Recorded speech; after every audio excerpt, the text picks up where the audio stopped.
What's going on, guys? Wanted to talk to you guys about something today that a lot of you across the country will be trying to capitalize on the next couple months and even, you know, into the winter, depending on where you are. But that is the topwater. Topwater is big time in the fall. A lot of these fish are moving from maybe their summertime deeper spots and they're going shallower, they're going around cover, they're gonna pull up on areas that they can ambush prey. And a lot of the shad are doing that as well. It's not gonna be nearly as hot, a lot more oxygen gonna be in the water. So a lot of these bait fish are gonna live shallow until it gets extremely cold. And then they'll start to move off a little deeper until they make it to their winter patterns. But in the fall time of the year, there's a couple different kind of topwaters that I like to throw. I'm gonna kind of go through real quick when I like to throw them and you know why they work so well in those situations. And by all means, none of these things that I say are gonna be concrete rules. They may not work everywhere in the country, they may not work any given day, but there will be specific times that these can definitely work. And I'll kind of maybe go through some of the lakes that they can be popular on. But the first is going to be the biggest topwaters that you can throw. A lot of these bait fish are going to be smaller. They're going to be possibly dying off soon. So they're going to be a lot of smaller baits that those bass are going to be focused on. And there'll be days that you'll throw a big bait and not nearly get any blowups, or the ones that you do, they short strike it because once they get right up to the bait, they realize that thing is way bigger than all the other bait they've been keyed in on, and they're not going to want to commit to it. But whether you go way back into a creek, whether you're on a main lake hump or a flat, you know, in Arkansas we have a lot of flats that have stumps all over them. Over around the herring lakes, you'll have a lot of rocky shoals that fish will bunch up on in the fall, chasing the bait, ambushing them up onto those shallow spots where they can't go anywhere but out of the water. So perfect spot for them to ambush. But a couple of the big topwaters I like to throw. First off, everybody loves the Whopper Plopper. It seems like it's been a fad for at least the last 2 or 3 years now. It's been big time. And I've seen that, for me, I like to throw the Whopper Plopper a lot. One thing is, I'll throw it, and not every single speed or cadence or whatever you want to call it, color, whatever. There's different times that they shine. But when I'm throwing it, it feels like I'll kind of realize how loud it is, and I'll be like, man, that is just too overbearing. That plopping noise is just such a constant. I don't know if I'm gonna get a blow up. And about the time that I start to doubt it and start to think that it's too loud or too obnoxious, I'll get a blow up on it, and it'll either be a short strike or one will surprise me. I'll be looking around thinking about what I need to throw, one will surprise me, and then as soon as that happens, it's like, okay, that's the way it's gonna be today. They're gonna wanna bite it funky, or you're not gonna get a bunch of bites on it sometimes. Sometimes in the fall, you'll get just some big fish. Or if there's 2 or 3 fish ganging up, they'll probably, one of them will end up committing just out of a competition nature. So I love to throw a Whopper Plopper, and whether it's a translucent one, this is bone. I even like loon. Loon is the black with white on the sides. Whatever it is, I like the solid patterns on the dirtier fisheries. You know, if it's got a little bit of stain, or you're around a little bit of vegetation or rocks or whatever it is, I like the black, which is the loon color, or the bone, which is the closest to a duller white solid color. So those are my 2 favorite colors. I also like to throw a lot of these fisheries that I grew up on the East Coast are a lot clearer. They're herring lakes, or they just have a naturally clear aspect to them. So I like to throw a black back with a translucent bottom, especially when it's sunny. That sun, they'll just see the buzz. They won't see the bait. They'll, you know, or if they do, it's just a silhouette. I like to throw it a lot on those sunny days. If there's any wind or clouds, I'll go to those solid patterns I was talking about. And you really have to find out, a lot of people throw it different ways. They'll throw it really fast, burning that thing, and they'll get 1 or 2 bites a day. Sometimes they'll kill them on it. Some people like to slow buzz it, almost like a Buzzbait, where it's making that plopping noise. I like to experiment. Sometimes I'll feel like I'm going too fast, and that's when I'll really dial it in. But I like the middle speed. There's this faint noise that you'll hear on a long cast. You can kind of experiment with it, and you'll hear the different noises of the speed levels. That way, when I'm fishing, I know that speed level is gonna depend on, you know, if I'm looking away, I can still hear that and know how fast I'm reeling it. And if it's if I'm speeding it up too much or if it just happened to slow down. But that's the Whopper Plopper. That's one of the big baits that I like to throw. Another big bait, these last two big baits I like to throw a lot, is the Evergreen Shadow Blows. It's a 3-hooked pencil popper style topwater. You can see by the shape, one of those pencil popper styles. I like to throw that a lot lately. I talked about it in a past video, how it's one that I wanted to really try out a lot more frequently. And I've really noticed that it's got a deeper, duller knock to it. It's more of a knockin' topwater. And I like that when it's calmer, quieter. It seems like that Zara Spook Evergreen kind of one knocker vibe works real well when it's quieter. Another topwater I like that's 3-hooked and a big one is the Strike King Sexy Dog. It's basically the same thing as the Zara Spook, same thing. Whatever one's your preference, by all means use it. This is an oyster color, which I referred to in past times as bone. Very similar. I mean, this one's a lighter version of bone. I love this topwater though. It's got a couple little BBs in there along with the bigger ones, and it's got more of a pinging noise. When it's walking side to side, it'll be a ping, ping, ping, ping, rather than that dull knocking. And I like that when there's a little bit of wind, when I can work it faster. This is one of my favorite for a schooling fish, herring type lake. I really like this because I can move it pretty fast, and this mouth to it will help it glide back and forth. And I really like that. Those are my 3 favorite big topwaters that I would say walk-in style, 3-hook or having 2 big hooks on them. You're not going to be dainty with these. I throw all of these on braid. I normally go to a 30 or 40 pound braid, mostly 30. I like 30-pound braid a lot for topwaters, unless I'm throwing a frog or something around vegetation that's thick. But that's basically my rule of thumb. For smaller topwaters or a different style, I like to throw, this is the 2-hook. This is the Sexy Dog Junior, and it's got two balls in the back that help casting, but it's also got that pinging noise that I talked about with the big one. This one is, today I noticed I got 4 strikes on topwater this afternoon, and none of them hooked up. All of them on the 3-hooked bigger Sexy Dog. And I don't know what the deal was, if they just shied away, if they just saw it too well. I don't know what it was, but they didn't commit to that one. And if I had more time during the day, I would have tied on maybe a smaller one. But I do like the trebles. With fish in the fall time of the year, they really like to swat at baits. They really like to rush up in the wolf packs, the schooling mentality, where they go after them. And I like to throw the trebles because when they throw themselves at the bait, they're not always hitting it to eat it. They're hitting it to slap at it, to hurt it. They might not exactly be going with their mouth open. These trebles allow you to hook up a little bit more. Obviously today it was a little different. Not sure the reasoning behind that, but it's a lesson that I can learn from.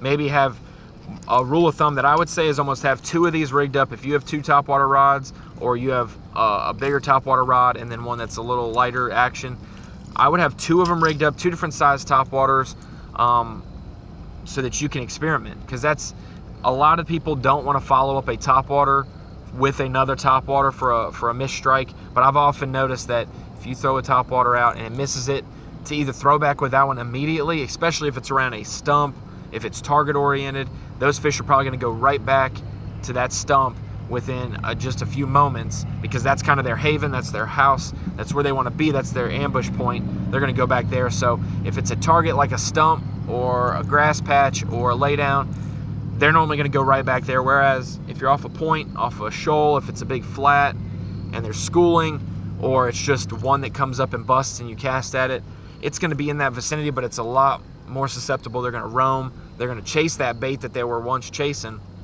and they're going to keep chasing it wherever it goes. But for the smaller topwaters, I like the Sexy Dog Junior. This one is a kind of a sexy blueback, but it's clear at the bottom. So it's like a clear sexy blueback. That's my treble topwater that's smaller, and you can also throw a popper and stuff, but I feel like if I throw a popper, I like to slow down a lot. I like to cover water with the walking baits, so that's probably why I'm talking about those a good bit. But another one, this is a Zoom Super Fluke Junior, but just for visuals, this is the Super Fluke Junior. I love the Super Fluke. It's bigger than this one slightly. I can get about a 4 or 5/0 offset wide gap hook in it, and I love to throw a Fluke on shallow shoreline, around laydowns, things like that. But this is probably one of the deadliest follow-up baits. If you get a walk-in topwater and one misses it, I love to follow it up with a Zoom Super Fluke. It's gonna have a single hook in it. Most of the time I like to throw it when I'm going after one fish, but it's great for schooling fish. On the East Coast, I know, I've never fished in the West Coast, that's why I always refer back to the East Coast. But I know that the bait fish, when they get small in the fall, Zoom Super Flukes work great. When fish are schooling, they work great as well. But if they're schooling, I'd highly recommend either dialing in your cadence with it, where they're eating it and you're giving them enough time. If you're working it really fast, I'd recommend getting a stinger treble hook, attaching it to your main hook, or having a little bit of braid connected to that main hook, so that if they do swat at it and you can't get a single hook in them, that treble hook will come in handy for you. And the last topwater I love to throw in the fall, or I would recommend throwing, is a Zoom Horny Toad. It's a standard awesome topwater bait, and I grew up throwing this just on an offset wide gap hook. I would just throw it with just a hook in it, no weight, anything like that, and I would skip it around docks and everything like that. But the big craze lately, it seems, the last few years, is throwing this Zoom Horny Toad, whether it's white or black, on a buzzbait. And they'll normally throw it in the fall time. It's perfect, especially a lot of these lakes are drawdown. You can see behind me a lot of this vegetation is topped out and it's dying off because the water's dropping in the fall. A lot of these lakes will drop down for winter pool. So you can go back in the backs of creeks, throw that buzzbait. That I recommend a blade that hits your lead head on the buzzbait. That clanking noise is deadly for fish, those single solitary fish. This will be a great bait for clanking around rock in the backs of creeks, bridges. It works around bridges as well, and then also stumps, things like that. People will weed a horny toad up on the back, and I heard, and it made sense. I never knew why I like to do that, why people automatically do that. It does look more natural than maybe a skirt having like a frog buzzing across the top of the water. But Jacob Wheeler said it on Bassmaster Live this year. He was catching some shad spawn fish in the spring of the year, the late April, early May time of the year. It's the same principle, but he said he loves to throw this toad, or a toad. It doesn't matter if it's a biffle bug, it doesn't matter if it's a horny toad, any kind of crawl bait. A Zoom Z crawl is great as well. Strike King Menace, whatever kind of two-legged bait that you want to put on there. He explained that when you throw that buzzbait and they have a skirt, if they bust through that skirt, it's nothing for them to grab onto. It's just a bunch of strands of skirt. When they close down, they don't really feel it, and if they miss it, their commit time is gonna be much less. But when you put that toad or a biffle bug or whatever the case may be, when you rig that on there, it gives them something to eat onto, and that made complete sense when he said that. So when it's buzzing along and they're following it, if they come up and grab it, they're more likely to, instead of swatting at it, they're more likely to commit and grab it, and that's when you can get a really good hook in them. You can experiment and try to get a trailer hook in there. Normally, if you can rig your hook all the way to the back of this, a trailer hook will hang right between it. It might impede the action some, but you just have to experiment with that. But those are my 6 topwaters that I really like to throw in the fall. Obviously, there are times I'd pick up a frog if there's still some green grass or things like that. But whether it's a Whopper Plopper, a Sexy Dawg, or a Sexy Dawg Junior, the Evergreen Shadow Blows, Zoom Super Fluke, or Zoom Horny Toad, those are my favorite baits to throw. And normally, when I like to throw these topwaters, I like to throw it on an MHX rod. This is the MB874. For those who don't know the verbiage of the numbers, 874 means 87 means the length. So 87 inches is how long the rod is. That's 7'3". It's a perfect length rod, got enough backbone to it. And the last number in that sequence, the 874, the 4 is the power. And that's a 4 in a 7'3" length. The 4 power is basically a medium heavy. It's gonna be great. I love throwing a Whopper Plopper on it. I can heave the 130, which is the middle version of the 90, 130, and I believe 190. That 130, I can throw that all day and not get tired with it. But I can also throw, you know, I like to throw a buzzbait with it. I can throw all those things. With the Zoom Super Fluke, I might want one that's a little softer. So I'll go to an 873, and that's just a good rule of thumb. I like a 7'3". It allows me to get a good hook set if it's a really long cast. But then that medium heavy power is strong enough to get those fish. And especially with braid and treble hooks, you don't have to set the hook into them. You can just kind of, as soon as they blow up on it, you can just lean, and that's perfect for keeping them buttoned up even when they're jumping out there. So that's what I like to throw. When it comes to the gear ratio, it's all, I would say it's based on preference. Some people like that really fast gear ratio. I like a medium gear ratio, which I would consider medium gear ratio a 6.1 to 1, a 6.2 to 1, 6.4 to 1, anything in the 6 range.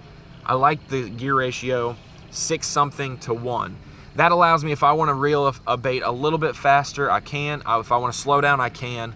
And I can kind of control that. If I have automatically a slow gear ratio, I'm going to have to wind it a lot quicker just to get it to run normal. And if I have a really fast gear ratio, I'm going to have to really creep it along to get it to slow down. So I like the middle one because I can speed up if I want, I can slow down if I want, and if I want it right in the middle, I just do my normal reeling. So 30-pound braid, like I said, for the walking topwaters and the flukes and nature, stuff like that.